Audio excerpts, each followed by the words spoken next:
kwenda emyaka 10 kola mulimu twali mutwalyansi. Olunaku lwaleero poliisi y'e Kabalagala eyimbudde Richard Muwonge yakwatiddwa olunaku lw'eggulo n'aggalirwa oluvannyuma lw'okukyankalanya olukiiko lwabwe olwabadde olw'okutema empenda ez'okulwanyisaamu obumenyi bw'amateeka mu kitundu kino n'abakoleramu obuzannyo bwa ddiikuula.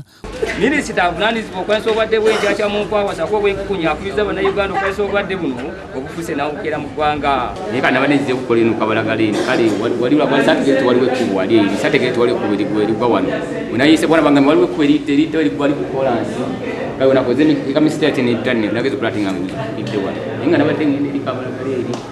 Muwonge amangu ddala nga yakayimbulwa ategeeza omusasi waffe nti obwaddiikuula bukoledde emyaka 14 era nga bufuna kiralu bwato naweera obutabuvaamu kubanga mwajja ekyokulya n'okusasula ennyumba gy'apangisa mu Kibwa zooni Nabweru.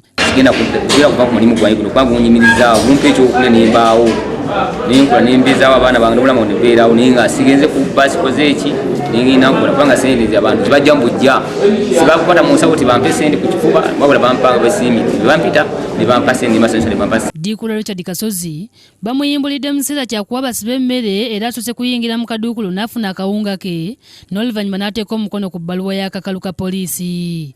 Alagiddwa okudda ku poliisi ng'ennaku z'omwezi 21 omwezi guno. Safaari oyima nenyiya busente nembeera abaana namukyala nalya nenkiba n'ennyumba abaana bali nzemba kuli ekyokulya nzembawo ekyokulya obasibi tebajja kulya kubanga omuzeeyi taliiwo muzeeyi yafa n'omusajja n'afa nzemba labirira.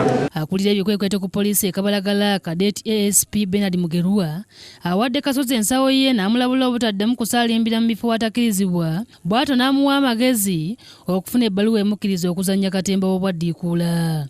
Netumuencouraging afune ebbaluwa emukkiriza okukola emirimu gy'akola so that olale tuba tumufunye aba atulaga ekibaluwa n'agamba siri mukyamu ndi bwenti ne bwenti. Nga tebannamuggalira olunaku lw'eggulo basoose kumuggyisa mu bigoye byonna bye yabadde yeekapise okuli ebyabadde mu nsawo gye yabadde atadde mu lubuto ssaako ne bye yabadde apakidde mu kadeeya okukola akabiina k'obwaddiikuula era nga byonna byabadde bijjuza ensawo. Judith Nalugwa yakusakidde eggulire lino ku Lwabukedde TV e Kabalagala.